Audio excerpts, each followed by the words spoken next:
पयाहीनं करेमि वन्दामि नमस्सामि सत्कारेमि सम्मानेमि कल्याणं मङ्गलं देवयं चेयं पज्वासामि मथेन वन्दामि तिखुतो आयाहीनं पयाहीनं करेमि वन्दामि नमस्सामि सत्कारेमि सम्मानेमि कल्याणं मङ्गलं देवयं चेयं पज्वासामि मथेन वन्दामि नमो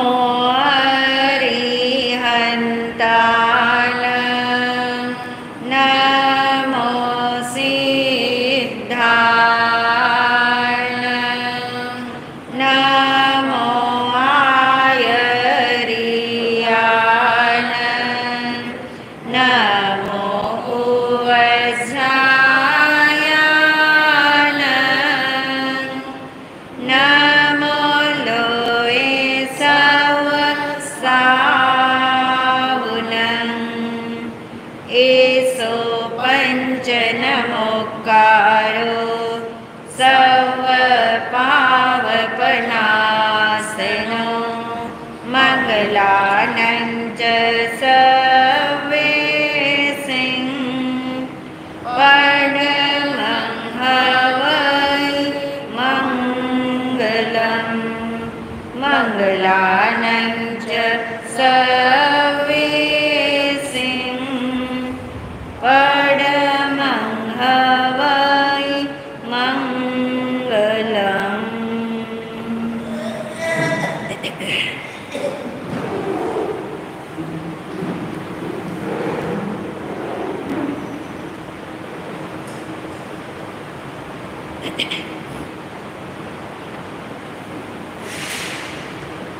आत्मस्वरूप को ध्याने हेतु आंखें बंद करें।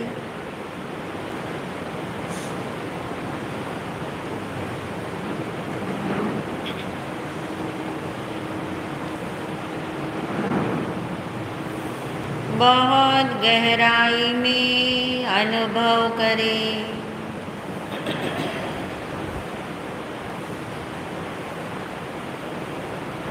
अपने होने का एहसास पक्का करें।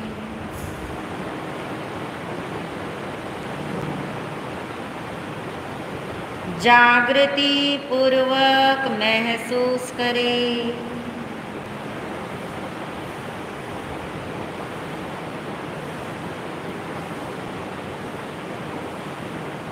मैं आत्मा हूँ।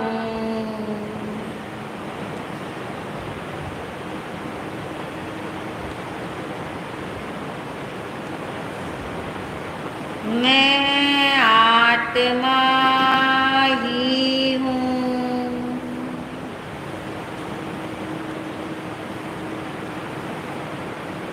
आत्मा के अलावा अन्य कुछ भी मैं नहीं हूँ।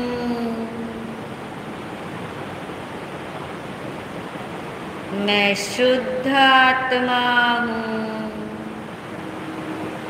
मैं शुद्ध आत्मा हूँ।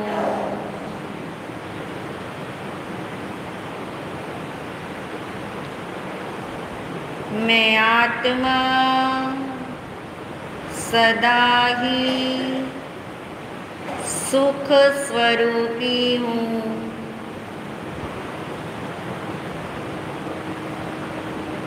सुख आत्मा का ही गुण है। आत्मा का सुख गुण आत्मा के प्रत्येक प्रदेश में फैला हुआ है।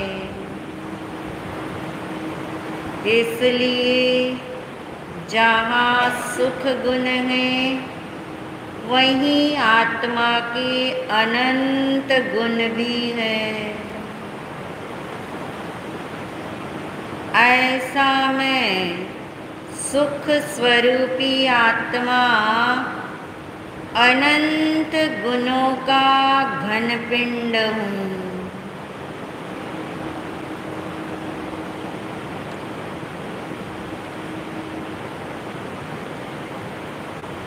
दुख का मुझ में प्रवेश ही नहीं।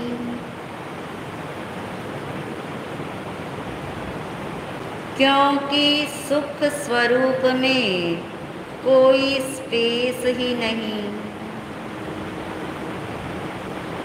दुख है मगर दुख वहाँ है जहाँ मैं नहीं हूँ।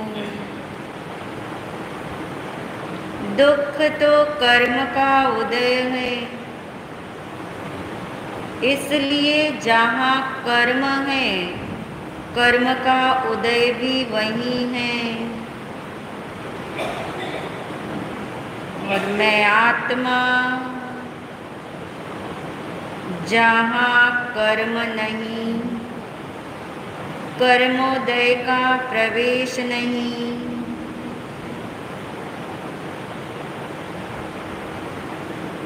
जहाँ सुख ही सुख भरा है, उस सुख गुण में से प्रति समय आनंद आनंद आनंद ही निकल रहा है।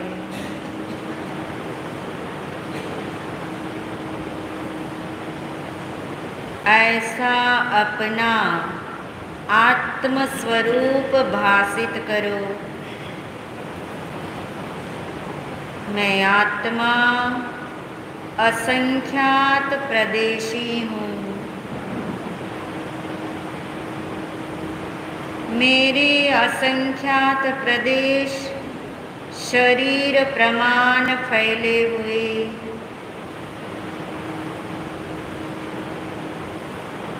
मेरे एक एक प्रदेश पर अनंत अनंत गुण हैं।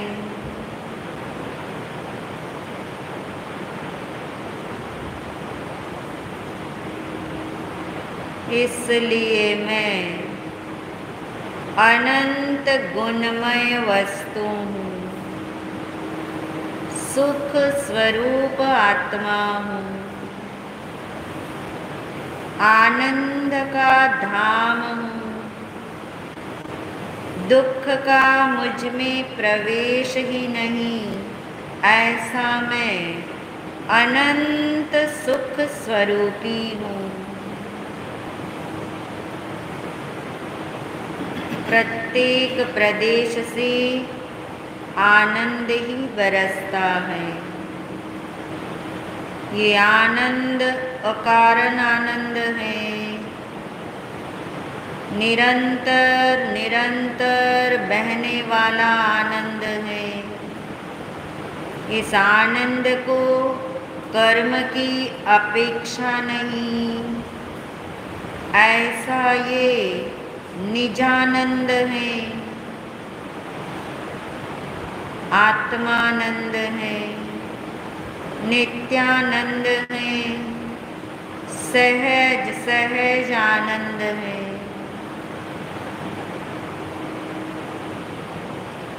महसूस करे मैं आनंद का धाम, मैं सुख स्वरूपी, मैं ही चैतन्य धाम। ऐसा ही मेरा स्वरूप है। उस स्वरूप की महिमा जागृत रखते हुए बारंबार इस भाव को भावित करें।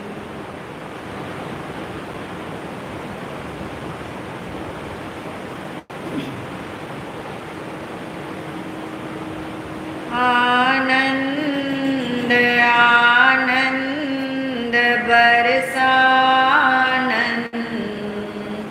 एक एक प्रदेश से बरसानंद।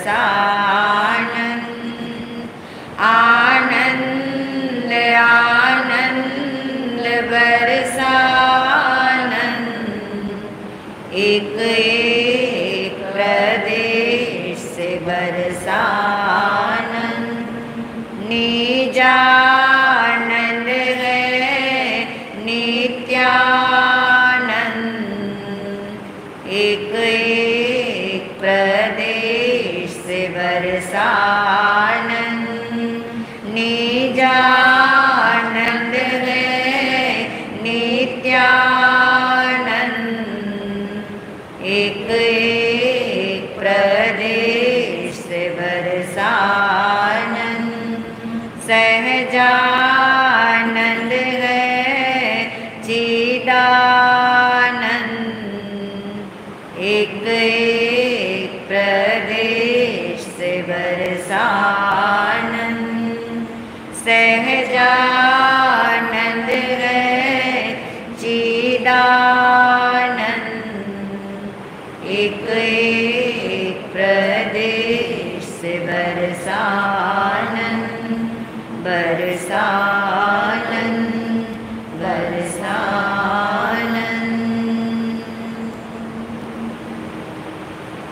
मैं हूँ आत्मा शुद्ध आत्मा शुद्ध आत्मा पूर्ण मन।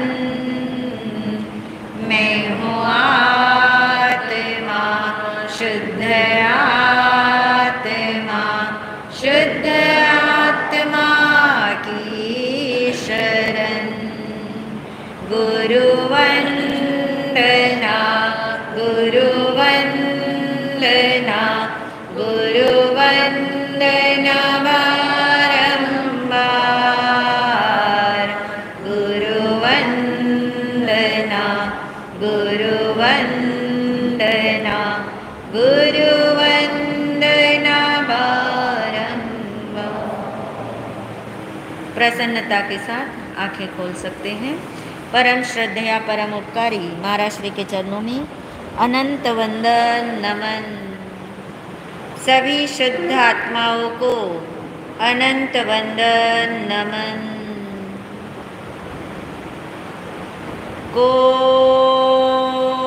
हम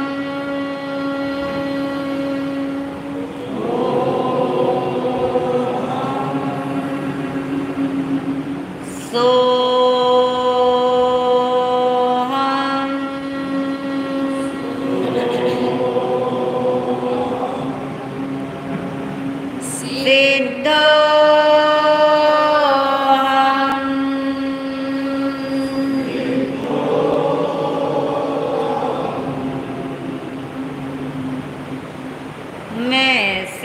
भगवान जैसा ही शुद्ध आत्मा हूँ, क्योंकि सिद्ध भगवान का स्वरूप और मेरा स्वरूप दोनों कैसे हैं? एक समान। जैसा मेरा आत्मस्वरूप है ऐसा ही उनका आत्मस्वरूप है, वैसा ही समस्त आत्माओं का क्या है? आत्मस्वरूप है। इसलिए सभी आत्मा शुद्ध आत्मा है। जिस दिन ये बात अंदर में समा जाएगी, कौन सी बात? सभी आत्मा सिद्ध भगवान जैसे हैं, उस दिन जिसे ये बात जिस दिन समझ आएगी उस दिन से कहते हैं उसका नंबर सिद्धालय में लगना शुरू हो जाए, उस और दिशा उसकी मुड़ जाए। ऐसी ये जिनवाणी है जो ये बताती है कि सभी जीव सिद्ध समान हैं। ये जिस दिन समझ आएगा उस दिन ये आत्मा सिद्धालय का अधिकारी हो जाएगा। मगर ये बात जितनी सरल है, सुनना जितना आसान है, हालांकि सुनना भी आसान नहीं है, वो तो आप खुद ही देख रहे हैं। निरंतर सुनना तो बिल्कुल भी आसान नहीं है। सुनना ही आसान नहीं और निरंतर सुनना बिल्कुल आसान नहीं। समझना और भी दुर्लभ, और समझ आने पर भी समझ टिकी रहना वो तो अत्यंत दुर्लभ है। जिस दिन समझ अंदर में समा जाएगी उस दिन ये बात अंदर में उतर जाएगी। मगर एक ही प्रॉब्लम है, जो समझ आने पर भी हमें ये बात समझ नहीं आ रही, उसका एक ही कारण है, संसार कारण नहीं है। क्या कारण है? एक ही कारण है, सिर्फ एक ही कारण है कि हमारी दृष्टि कर्मोदय से, कर्म चक्र से क्या है, बंध जाती है। कर्म चक्र को फोकस कर लेती हैं, कर्म चक्र को अहमियत दे देती हैं, और इसी वजह से हम ये बात समझ रहे हैं कि कर्म चक्र क्या चीज है। और समझते समझते चौथे पॉइंट पे हम आ चुके हैं, और चौथा पॉइंट आपको बिल्कुल स्पष्ट है। क्या है चौथा पॉइंट? कौन अलग होगा? कर्म चक्र अलग होगा कि आत्मा अलग होगा? हालांकि दोनों कैसे कैसे है, ये दूसरे पॉइंट पे हमने नक्की कर लिया था कि दोनों कैसे हैं, अलग अलग हैं। मगर चौथे पॉइंट पे क्या है? कौन अलग होगा? तो वही अलग होगा। कौन अलग होगा? जो जानेगा। आत्मा क्यों अलग होगा? क्योंकि आत्मा क्या करता है? जानता है। जो जानता है उसके पास करण वीर्य, उसका कभी भी जाग सकता है, वरना शक्ति तो दोनों के पास समान है। अनंत अनंत शक्ति कर्म की भी है और आत्मा की भी है। मगर कौन अलग होगा और क्यों अलग होगा? तो क्यों आपको अच्छे से पकड़ में आ गया, आत्मा ही अलग होगा, क्योंकि आत्मा ज्ञानवान है, लक्षण उसका चेतना है, कर्म का लक्षण जड़ है। मगर ये जानने के बाद भी, क्या जानने के बाद? कि कर्म और मैं दोनों अलग हैं। क्या जानने के बाद? कि ये संयोग अनादिकाल का होने पर कितना मेरा नुकसान हुआ। ये जानने के बाद फिर समझ आया कि वाकई में मेरा असली वाला नुकसान नहीं हुआ। असली क्या चीज है? मेरा स्वरूप। मेरे स्वरूप में कुछ भी बिगाड़ नहीं आया, मेरे अनंत गुणों में गड़बड़ नहीं हुआ, मेरे असंख्यात प्रदेश मुझे छोड़कर बाहर नहीं गए। ये जब पक्का भरोसा पड़ा और ये जानने में भी आ गया, ये समझ में भी आ गया। मगर दूसरा प्रश्न था हमारा कि जानने के बाद भी ये आत्मा कर्म चक्र से अलग क्यों नहीं हो पा रहा? चिंतन किया है आपने? याद रखा है कि क्यों नहीं हो पा रहा? क्या कारण होगा? कोई तो कारण होगा। समझ तो हमें आ गया मैं शुद्ध आत्मा हूँ, समझ आ गया कर्मों ने तो मुझे छुआ भी नहीं, समझ आ गया राग द्वेष सब कुछ मेरे अंदर प्रविष्ट नहीं, समझ आ गया एक भी पुद्गल परमाणु ने मेरे अंदर प्रवेश लिया नहीं। इतना समझ आने के बाद, मैं शुद्ध आत्मा हूँ ये समझ आने के बाद भी ये कर्म चक्र हमसे अलग क्यों नहीं हो रहा? दृष्टि नहीं अंदर गई। बहुत सुंदर, बहुत सुंदर। इसका मैं अंदर नहीं गई, इसका मतलब बाहर में बंधी हुई है, संयोगों में अटक गई है। ये तो बात समझ आती, मगर अब इसका भी मूल कारण ढूंढेंगे आज। इसका मूल कारण, ये स्थूल कारण है, सही कारण है, मगर इसका मूल कारण क्या है कि क्यों दृष्टि बाहर बंद जाती है, क्यों दृष्टि अंदर में नहीं आ पाती? उसका कारण ये है कि रुचि जो है हमारी वो कैसी है? अभी मंद है। थोड़ी थोड़ी रुचि जागती है, थोड़ी थोड़ी रुचि जागती है। रुचि का मतलब इंटरेस्ट है, दृष्टि का मूल आधार ही रुचि है। यानी हमारी रुचि समझ आने के बाद भी कहाँ चली जाती? फिर से बाहर ही अटक जाती। चली जाए तो कोई बड़ी बात नहीं, मगर क्या हो जाती है? अटक ही जाती है, वहाँ से लौटने के लिए तैयार ही नहीं होती। आप देखिए कि डायमंड है, समझ आ गया, दिख नहीं रहा मगर है, भले कीचड़ से लिप्त है, पता भी आपको लग गया और आपके अंदर रुचि भी जागी कि मुझे डायमंड क्या करना है, लेना है, उठाना है। फिर भी क्यों नहीं उठा पाते? कहीं न कहीं कीचड़ दिमाग में घुस जाता है कि अरे हाथ गंदे हो जाएंगे, या फिर ये आता है अंदर में पहले कीचड़ साफ कर ले, कीचड़ साफ कर ले। और कीचड़ को साफ करने से कभी कीचड़ साफ नहीं होता। कीचड़ साफ होएगा, दूसरा वापस आता चला जाएगा। यही तो कर्म का भी हिसाब है कि हम कर्म खत्म करते जाए, कर्म काटते जाए, और फिर हमें आत्मा के दर्शन होंगे तो कभी भी नहीं होने वाले। यानी हमारी रुचि में कमजोरी है, मंदता है, प्रयास नहीं हो पाता। और एक कारण ये है कि अभी हमें जितनी महिमा आनी चाहिए, किसकी महिमा आनी चाहिए? आत्मस्वरूप की। सुंदर। आत्मस्वरूप की जितनी महिमा आनी चाहिए, आत्मा की तो आती है, आत्मस्वरूप की जितनी महिमा आनी चाहिए वो अभी नहीं आ पाती। महिमा तो आ रही है, ऐसे नहीं कि नहीं आ रही, मगर जितनी डिग्री की आनी चाहिए, जितनी प्यास जागनी चाहिए, जितनी रुचि तीव्र होनी चाहिए, उतनी रुचि अभी तीव्र नहीं हो पा रही है। जैसे कोई कहे कि मैंने पानी गर्म करने के लिए रख दिया, क्योंकि पता लगा कि पानी को गर्म करना है तो भगोले में डाला, गैस पे रख दिया। मान लो 5 लीटर पानी है और आग पे रख दिया, गैस पे रख दिया, फिर भी अगर वो गर्म नहीं हो रहा है, नहीं उबल रहा है, तो फिर आप क्या कहोगे? गैस क्या है आपकी? मंदी। इतनी मंदी है, इतनी मंदी है कि जैसे मान लीजिए मोमबत्ती की जो होती है जोत, ऐसी मंदी है। तो आप कहोगे मैंने पानी तो गर्म करने रख दिया मगर मेरा पानी गर्म नहीं हो रहा, प्रोसेस भी चल रहा है, साधन भी पूरे जुटा लिए हैं, फिर भी क्यों नहीं हो रहा? तो यही क्यों है? क्या? तीव्रता नहीं है। उतनी रुचि अभी नहीं जागी जितनी जागनी चाहिए। उतनी रुचि नहीं जागी कि कीचड़ दिखे ही ना, मैं कीचड़ में हाथ डाल रहा हूँ ऐसा ना लगे। मैं क्या उठा रहा हूँ? मैं डायमंड उठा रहा हूँ, तो फिर कीचड़ दिखने वाला ही नहीं है। तो ऐसी दृष्टि, ऐसी रुचि, ऐसी प्यास जिस दिन जाग जाएगी उस दिन स्वतः ये कर्म चक्र हमसे जो अलग ही है स्वतः अलग होना शुरू हो जाएगा।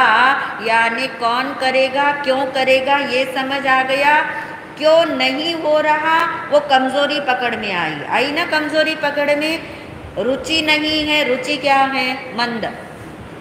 कई बार रुचि मंद है तो भी काम होते हैं। एक गलती और होती है हमसे, रुचि मंद है तब भी कोई बात नहीं, मगर रुचि निरंतर होनी चाहिए। वो निरंतरता में हम हमेशा मात खाते हैं। हम निरंतर कोई चीज़ कर ही नहीं पाते।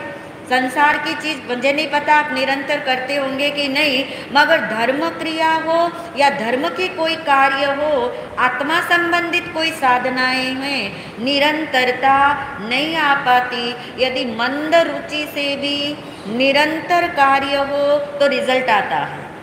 यदि धीमी गति से भी एक चींटी निरंतर निरंतर चलती रहे तो कितने किलोमीटर वो क्या कर लेती? पार कर लेती है। मगर निरंतरता जरूरी है। आप कहेंगे ऐसा नहीं, हमारे अंदर तीव्रता भी आती है। कितने दिन आती है? आई थी ना अभी तीव्रता 8 दिन आती है। 8 दिन तीव्रता आती है, मगर फिर बाद में पता नहीं कितने दिन चली जाएगी, आपको ही पता नहीं, आपको ही पता नहीं लगता। यानी तीव्रता हो उसकी भी निरंतरता हो। रुचि की मंदता है तो भी कोई बात नहीं, मंद चीज ही धीरे धीरे तीव्र होती है। मगर तीव्रता भी रहे, मंदता भी रहे, चाहे मंदता तीव्रता में से कोई एक भी रुचि आपकी रहे, निरंतरता से अभिप्राय महिमा तो किसकी आनी चाहिए? आत्मस्वरूप की। खाना खाते खाते भी आत्मस्वरूप याद आएगा अगर महिमा आएगी तो, सुनते सुनते भी आत्मस्वरूप याद आएगा। फिर आत्म की जागृति कभी भूलेगी ही नहीं। इसका नाम क्या है? तीव्रता। और ये तीव्रता जब कभी भी आएगी, निरंतरता जब कभी आएगी, कार्य हुए बिना रहेगा नहीं। तो कब होगा कार्य? फिर क्यों नहीं हो रहा समझ आ गया। मगर कब होगा कार्य? कब होगा? साधना से होगा, सुनने से होगा, सुन करके समझने से होगा, समझ करके चिंतन करने से होगा, चिंतन करके निर्णय करने से होगा, निर्णय करके भावना भाने से होता जाएगा, ऑटोमेटिक होता जाएगा, सहज होता जाएगा। मगर मूल बात है कैसे होगा, किसके द्वारा होगा। कोई सद्गुरु मिलेंगे बहुत बढ़िया तो शीघ्रता से हो जाएगा, कभी भगवान के समूह शरण में पहुँचेंगे तो शीघ्रता से होगा। किसके द्वारा कार्य होगा? अपने द्वारा ही होगा, अपने द्वारा होगा, ये तो बात पक्की हो गई। मगर किसके, कौन से साधन से होगा? क्रिया से होगा कि भाव से होगा? भाव से होगा। क्रिया से क्यों नहीं होगा? हाँ, क्रिया जो है, क्रिया किससे कनेक्टेड है? योग से कनेक्टेड है, मन वचन काया से कनेक्टेड है, कर्म के उदय से कनेक्टेड है। क्रिया में कोई भी निरंतरता कभी रह नहीं सकती। किसी को सामायिक करना कितना ही पसंद हो, किसी को माला करना कितना ही पसंद हो, किसी को स्वाध्याय करना कितना ही पसंद हो, किसी को ध्यान करना कितना ही पसंद हो, 24 घंटे कर पाएंगे? क्रिया 24 घंटे, अच्छी से अच्छी क्रिया, मनपसंद क्रिया भी 24 घंटे हो नहीं सकती, निरंतर हो नहीं सकती, नंबर 1। नंबर 2, क्रिया जो है वो क्रिया करने से आपके भाव बदल ही जाएंगे, ये भी कोई गारंटी क्रिया नहीं देती है। ये तो सबका अनुभव है। धर्म की क्रिया करने बैठते सोचते बुरा थॉट नहीं आना चाहिए, और उतना ही बुरा थॉट उस दिन आपको आ जाता है। यानी शुभ क्रिया करने पे शुभ ही भाव होंगे, या अशुभ क्रिया करने पे अशुभ ही भाव रहेंगे, ये भी कोई गारंटी क्रिया की नहीं है। क्योंकि क्रिया कर्म के उदय से होती है, और कर्म के उदय में मेरी कुछ भी, बोलोगे, कर्म के उदय में मेरी कुछ भी चलती नहीं है। मेरी कुछ भी चलती नहीं का मेरी का मतलब क्या है? आत्मा की कर्म के उदय में नहीं चलती। जैसा बंधा है, जितनी डिग्री का उदय में आना है, जितनी ड्यूरेशन में आना है, जितनी तीव्रता मंदता से आना है, कर्म का उदय तो वैसे ही आने वाला है, आपकी उसमें चलने वाली नहीं है। इसलिए क्रिया से, कर्म चक्र से अलग हो नहीं सकते। और सूक्ष्म बात ले लो, क्रिया चाहे कितनी भी उत्कृष्ट करो, उत्कृष्ट भाव से करो, मगर होने वाला क्या है? कर्म बंध। उल्टा मत पकड़ना कि आज से क्रिया करना, धर्म क्रिया करना छोड़ दो, ये उल्टा पकड़ना है। सीधा क्या पकड़ना है कि धर्म क्रिया जो है या कोई भी शुभ क्रिया है, उससे कर्म चक्र से अलग नहीं हुआ जाएगा, ये समझना है। तो फिर क्या करना होगा? आपने बोला भाव, भाव बोला ना आपने। भाव कितने प्रकार के? क्रिया तो 2 प्रकार की हमें पता है। और भाव के बारे में, हाँ, शुरू में हमने जाना था ना, भाव कितने प्रकार के हैं? शुभ, अशुभ और शुद्ध, 3 प्रकार के भाव हैं। उसमें आपको ये भी याद होगा कि शुभ और अशुभ भाव किसके उदय से चलते हैं? कर्म के उदय से। और कर्म के उदय में मेरी चलती नहीं, इसका मतलब शुभ अशुभ भाव मेरे हाथ में नहीं, शुभ अशुभ क्रिया मेरे हाथ में नहीं। वो होगी, मगर किसके कारण से होगी? कर्म के उदय से होगी। कर्म के उदय से शुभ अशुभ भाव, कर्म के उदय से शुभ अशुभ क्रिया। और ये याद रखिए, जो कर्म के उदय से होगा उससे कर्म का बंध ही होगा। पक्की बात? शुभ क्रिया हो, शुभ भाव हो, होगा तो क्या? शुभ कर्म का ही बंध होगा ना। यानी कर्म चक्र से अलग होने की बात कर रहे, तो कर्म बंध तो नहीं चाहिए वहाँ पे। रह गया तीसरा भाव, जिसका नाम क्या बताया आपने? शुद्ध भाव। अब आपको ये भी पता होगा कि शुद्ध भाव कब जागता है। ये 2 भाव तो कर्म के उदय से जागते हैं, शुद्ध भाव कब जागेगा? बताइए। शुद्ध भाव की पहचान है हमें। शुद्ध भाव कब जागेगा? जब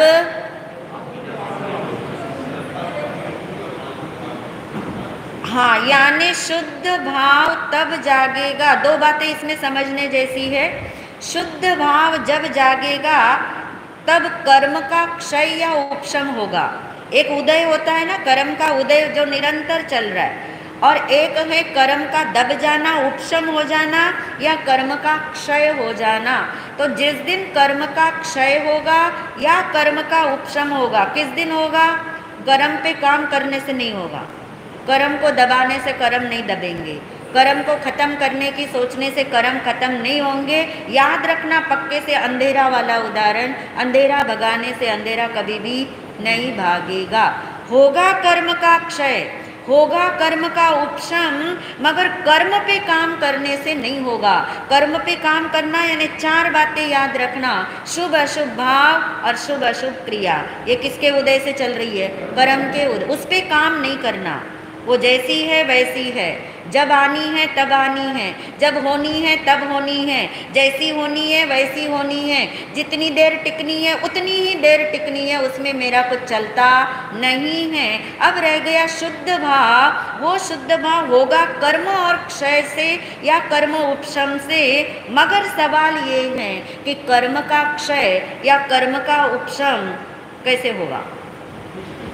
हाँ, यानी दृष्टि अपनी तरफ आए। तो शुद्ध भाव जागता है जब आत्मदृष्टि खुलती है। जब आत्मदृष्टि खुलती है तो कर्म में क्या होता है? या तो उपशम होता है या फिर कर्म का क्या होता है? क्षय। तभी तो हम कहते हैं ना, जिस दिन सम्यक दर्शन होगा उस दिन कौन सा मीटर ऑन होगा आपका? कर्म निर्जरा का। कर्म निर्जरा ने क्षय, कर्म क्षय का मीटर उस दिन से ऑन होगा जिस दिन क्या होएगा? सम्यक दर्शन यानी आत्मदृष्टि खुलेगी, या मोक्ष मार्ग खुलेगा, या रत्नत्रय प्राप्त होगा। उस दिन से कर्म क्षय होगा। यानी बिना सम्यक दर्शन के कौन सा भाव नहीं जागेगा? शुद्ध भाव। यानी उदय से जागने वाला नहीं है, उदय में अटकने से जागने वाला नहीं है। अच्छा उदय आएगा तो जागने वाला नहीं है। इसीलिए आत्मदृष्टि का महत्व है। तो हमने कर्म चक्र से अलग होना है, तो इन 4 पे तो काम नहीं करना। कौन से 4 थे? शुभ अशुभ क्रिया और शुभ अशुभ भाव। इन 4 पे काम नहीं करना। ये होंगे, क्यों होंगे? ये सब उदय चल रहा है ना, पाइपलाइन चल रही कर्म के उदय की निरंतर, जिसकी जैसी चल रही वैसी चल रही। उस पे मुझे काम नहीं करना, यानी उस पे फोकस नहीं करना। उसमें फोकस नहीं करना यानी उसमें अटकना नहीं। अटकना नहीं यानी उससे अपनापन नहीं करना। वो मैं हूँ ये नहीं मानना, वो मेरा है ये नहीं मानना, वो मेरे स्वरूप में नहीं है ऐसा मानना। ताकि हम यहाँ से हटेंगे तो जो दृष्टि हमारी बंधी है ना, इन 4 पे बंधी है, 4 पे बंधी है। आप कहोगे नहीं हमारी अशुभ पे तो नहीं बंधी, शुभ पे बंधी है, अशुभ पे भी बंधी है। कैसे? अरे ये अशुभ मुझे हटाना है, ये राग द्वेष मुझे घटाना है, ये अशुभ से बंधी दृष्टि है। शुभ से बंधी दृष्टि क्या है? मुझे अच्छा भाव लाना है, अच्छी क्रियाएं करनी है, अच्छा सबके लिए सोचना है, अच्छा सबके लिए करना है। ये दृष्टि बंधी हुई की निशानियां हैं। यही मिथ्यात्व है, यही घोर मिथ्यात्व है जहाँ से हम अपनी तरफ आ नहीं पाते। तो एक बात पक्की कर ली हमने कि इन 4 पे काम नहीं करना, यानी इन 4 से दृष्टि जो बंधी है अनादिकाल से, वहाँ से दृष्टि हटाने के लिए अब काम किस पे करेंगे? भाव पे करना नहीं, क्रिया पे करना नहीं, अब किस पे करोगे? हाँ, स्व पे करोगे, आत्मस्वरूप पे करोगे, जिसके लिए भगवान ने तीसरा शब्द दिया। क्रिया बदलने से थोड़ा बहुत बदलता है, भाव बदल जाने पर बहुत कुछ बदल जाता है, मगर सब कुछ नहीं बदलता। एक चीज ऐसी है जो आपको पता है, पहले भी हमने जिक्र किए थे, हाँ, दृष्टि। बहुत सुंदर। दृष्टि बदल लो तो क्या बदल जाएगी? सृष्टि बदल जाती है ना, तभी तो कहावत बनी है, भाव बदलने से सृष्टि बदलती है। ये नहीं है। क्यों नहीं है? क्योंकि भाव पल पल पल पलट रहे। क्रिया बदलने से भी दृष्टि नहीं बदलती, क्योंकि क्रिया भी कैसे फलती है? भाव के अनुसार ही फलित होती है, उदय के अनुसार ही घटित होती है। इसलिए दृष्टि बदल दो तो सब कुछ बदल जाएगा। दृष्टि कहाँ अटकी पड़ी है? पर में, संयोग में, जो भी शब्द आपको लगे, नहीं तो बहुत इजी हमने कर दिया। दृष्टि अटकी पड़ी है शुभ अशुभ भाव क्रिया, बस इतना भी याद रखोगे। ओनली अशुभ बोलना नहीं, शुभ भी बोलना। क्यों? क्योंकि वहीं पे ज़्यादा अटके हुए, हम ज़्यादा अटके हुए शुभ में हैं। इसलिए शुभ शुभ भाव क्रिया में जब तक ये दृष्टि बंधी है तब तक आत्मा की तरफ, स्व की तरफ आएगी नहीं, मुड़ेगी नहीं। इसीलिए तो इतना समझने की ज़रूरत है। जिस दिन ये इतना समझ आ गया उस दिन दृष्टि बदलते ही, दृष्टि यानी मान्यता, दृष्टि यानी बिलीफ सिस्टम में चेंज होना है, दृष्टि यानी अपनापन बदलना है। अपनापन बदल दो तो भाव भी बदल जाते और क्रिया भी बदल जाती है। जैसे आपको ये पता लगा ये चीज़ मेरी नहीं है, अब तक आपने आपकी मानी थी, बड़े अच्छे से संजोई थी, तिजोरी में रख के आपने संभाली थी, पर किसी ने बोला अरे ये तेरी नहीं है, तेरी नहीं है, उसकी है ये चीज़। अपनापन निकल गया। अपनापन निकला तो आप संभालने के भाव वैसे रहे जैसे पहले थे। अब नींद में भी उठ के संभाल लेते थे, खट से आवाज़ आ जाए तो संभाल लेते थे, अब ऐसा नहीं करते क्योंकि आपकी नहीं है। क्या बदल गया? अपनापन। अपनापन बदलने का नाम दृष्टि का बदल जाना है। एक उदाहरण से इस बात को पक्का करो कि भाव और क्रिया बदलने से सब कुछ नहीं बदलता, मगर दृष्टि बदलने से भाव और क्रिया ऑटोमेटिक क्या होती है? बदल जाती है। एक छोटा बच्चा छत पे गया है अपनी माँ के साथ, और समझ लीजिए ऐसी बिल्डिंग्स बनी हुई है जैसे होता है ना, सबकी छत क्या है? जुड़ी हुई है। अपने छत पे वो बच्चा अपनी माँ के साथ है, 2-3 घर, 2-3 छत छोड़ के एक बच्चा और बैठा है छोटा, वो भी अपनी मदर के साथ बैठा है। अब आपको पता है बच्चे जब बच्चे को देखते हैं तो कुछ न कुछ क्या करते हैं? चिढ़ाने का काम करते हैं। कोई मुंह बिगाड़ेंगे, कोई कुछ ऐसी हरकत करेंगे, एक चिढ़ाएगा और दूसरा क्या हो जाएगा? चिढ़ने लगेगा। अब वो बच्चा चिढ़ रहा है, सामने वाला बच्चा क्या कर रहा है? चिढ़ा रहा है, और उस बच्चे को बड़ा बुरा लग रहा है, रो रहा है, बार बार अपनी माँ की ओर ध्यान दिला रहा है कि उस बच्चे को क्या करो, बोलो कि मुझे क्या ना करे, चिढ़ाए ना, मुझे छेड़े ना, मुझे चिढ़ाए ना। और समझदार माँ क्या करेगी? माँ को पूछ लेते, समझदार माँ क्या करेगी? उस बच्चे को बोलने नहीं जाएगी कि बेटा मत चिढ़ाना इसको, तू नीचे उतर जा, तू इसकी तरफ मत देख, तू कहीं इधर उधर देख। समझदार माँ ये काम नहीं करती, क्योंकि उसके पता है जितना मैं उस बच्चे को मना करूंगी उतना ही ज़्यादा वो क्या करने वाला है? चिढ़ाने वाला है इस बच्चे को। इसलिए समझदार माँ दोनों को ही मना नहीं करती, क्योंकि वो अपने बच्चे को भी मना करेगी तो वो क्या कहेगा? वो रोएगा कि तुम मुझे मना करती, तुम किसे मना नहीं करती उसे। इसलिए समझदार माँ जो काम करती है ना, वही हमारी जिनवानी माँ ने हमें काम बताया है। जो माँ का रोल है वही जिनवानी माँ का रोल है। ऐसी हम नादान बालक है, और वो कहती हैं, वो जिनवानी माता कहती है, क्या कहती है? जो ये माँ कहती है। इस माँ ने क्या किया? क्या किया इस माँ ने? इस माँ ने उसके डायरेक्शन बदलने के लिए, देख बेटा उधर आकाश में क्या हो रहा है, देख वो पेड़ पे कितने अच्छे बंदर बैठे हैं, तू इधर देख कितने अच्छे पंछी उड़ रहे, तू इधर देख कितनी अच्छी बिल्डिंग है। और वो बच्चा क्या करता है? फिर उधर देखना शुरू कर दिया, दृष्टि बदल गई उसकी, अपनापन बदल गया उसका, फोकस बदल गया उसका। अब वो बच्चा याद आता है उसको, भूल गया ना, वो भाव बदल गए, क्रिया भी बदल गई। चाहे वो बच्चा चिढ़ा भी रहा होगा, मगर अब इसका चिढ़ना बंद क्यों हो गया? इसने अपना अट्रैक्शन बदल दिया, अटेंशन बदल दिया, अपनापन बदल दिया। क्या समझ आ रहा है? ये कौन है चिढ़ाने वाला बच्चा? कर्म का उदय, कर्म के उदय। ये तो एक ही बच्चा था, यहाँ तो प्रति समय है 148 कर्म की प्रकृतियां हैं। आप कर्म सिद्धांत जानते हैं। इतने सारे उदय यहाँ पे चल रहे हैं, और हम सारा टाइम, पूरी जिंदगी यही जिनवानी माँ के आगे रोते हैं। देखो इस कर्म ने मेरे साथ ऐसा कर दिया, मैंने ये कर्म ऐसा बांध लिया, ये कर्म के कारण से मैं आज प्रवचन में नहीं जा सका, ये कर्म का उदय आया तो बात को नहीं सुन सका। और ये जिनवानी माँ कहती है तेरे ये शुभाशुभ क्रिया और भाव, ये सब कर्म के उदय हैं, ये तुझे अट्रैक्ट करते हैं। देखिए बहुत बड़ी बात तो ये है, अट्रैक्ट करते हमें ये। हमें प्रवचन अट्रैक्ट नहीं करता अगर उस समय कोई और आपका ऐसा काम आ जाए, ऐसा फोन आ जाए, ऐसी जिम्मेदारी आ जाए, तो आप बताइए प्रायोरिटी किसको देने वाले हो?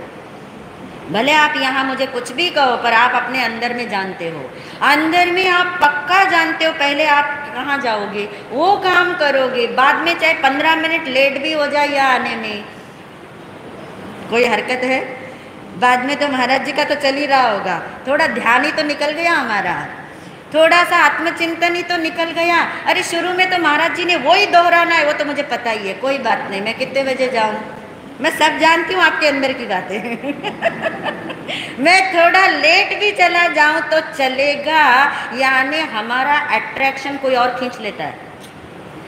इसलिए कर्म संयोग दृष्टि हमारी क्यों होती, इसी वजह से, क्योंकि अभी इसका इतना अट्रैक्शन नहीं, 8:15 बजे का अभी इतना अट्रैक्शन नहीं हुआ आपको कि मेरा 8:15 से 9:15 में एक शब्द भी जिनवाने का मिस नहीं होना चाहिए, ऐसा अट्रैक्शन जागा, ऐसा 100% का अट्रैक्शन जागा अपनी तरफ का। अभी तो आत्मा की तो बात ही नहीं कर रही, आत्मा के बारे में जो सुनने की बात है उसमें भी हमारी निरंतरता कहाँ रह पाती है। कितनी हम एक्सक्यूज़ लेते हैं, जब भी हम प्रेरणा देंगे आपके पास इतनी बड़ी लिस्ट है, इसलिए हम ज़्यादा प्रेरणा देते नहीं, हमें पता है आपकी लिस्ट सुनते सुनते हमारे 10 मिनट क्या होंगे, निकल जाएंगे। तो मेरे कहने का भाव ये है कि वो अट्रैक्ट करता है हमें, अनादिकाल से अट्रैक्ट करता है। कोई चिढ़ा रहा है तो चिढ़ाने दो, आप अपना फोकस 1 घंटे के लिए तो बदलो, 1 घंटे के लिए तो अपना फोकस बदलो, दृष्टि बदलो।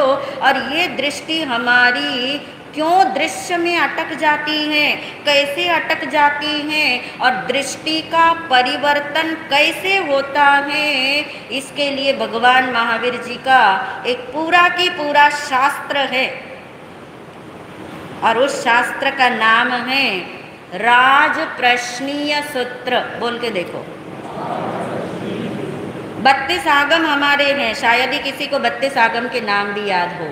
11 अंग हैं, 12 उपांग सूत्र हैं। दूसरा उपांग सूत्र है राजप्रश्नीय सूत्र, उसमें पूरा की पूरा दृष्टि परिवर्तन का ये साइंस बताया गया, उसको अब हम जानेंगे, क्योंकि उतनी भूमिका हमारी अब बन चुकी है कि हम ये राजप्रश्नीय सूत्र समझ सके, और तब ये आत्मा स्वयं परमात्मा, उसी की वजह से नाम रखा है।